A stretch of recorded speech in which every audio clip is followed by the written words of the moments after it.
Vemuru police station కి సంబంధించినటువంటి ఒక చీటింగ్ కేసులో కొల్లూరి ఉదయ వెంకటేశ్వరరావు అనేటువంటి అతను శ్రీ మణికంఠ కోఆపరేటివ్ సొసైటీ అని చావల్లో ఏర్పాటు చేసి ఒక 194 మంది విక్టిమ్స్ దగ్గర గోల్డ్ ఆర్నమెంట్స్ కానివ్వండి, ఫిక్స్డ్ డిపాజిట్ కానివ్వండి, ఆర్డీ కానివ్వండి, మంత్లీ స్కీమ్ కింద డబ్బుల్ని వాళ్ళ వద్ద వసూలు చేసి తెనాల్లో సంబంధించినటువంటి ఒక 5 షాపుల్లో ఈ గోల్డ్ ని అతను పెట్టి కొంత అమౌంట్ తీసుకోవడం జరిగింది. దానిలో భాగంగా మేము ఈ 5 గోల్డ్ షాప్స్ కి ఈ రోజు రావటం, దానిలో భాగంగా ఒక గోల్డ్ షాప్ నుంచి కొంత రికవరీ చేయడం జరిగింది. అట్లానే ఇంకొక గోల్డ్ షాప్ లో ఆ గోల్డ్ షాప్ యజమాని వీళ్ళు ఇక్కడికి వచ్చినట్టు పెట్టినట్టుగా వీడియోలో ఎవిడెన్స్ చూపించాడు. కాబట్టి ఆ షాప్ కు సంబంధించినటువంటి డివిఆర్ సీజ్ చేసినటువంటి క్రమంలో వాళ్ళు మాకు సహకరించినట్లే సహకరించి మళ్ళీ మమ్మల్ని రిస్ట్రిక్ట్ చేయడం జరిగింది.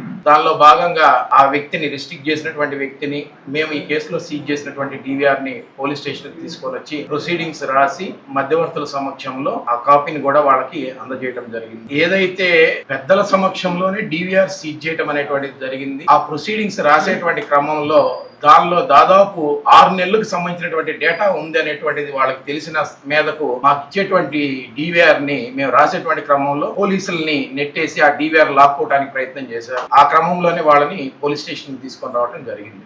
వాళ్ళందరికి వాళ్ళే వాళ్ళ హస్బెండ్ పోలీస్ రిస్ట్రిక్ట్ చేసినటువంటి అతన్ని పోలీస్ స్టేషన్ తీసుకొచ్చేటువంటి క్రమంలో మహిళలే వాళ్ళంతటికి వాళ్ళు వీడియో ఎక్కడం జరిగింది. Jitendra jewelleries and finance. So ఈ కేసు వివరాలు మీకు అంతా చెప్పాము.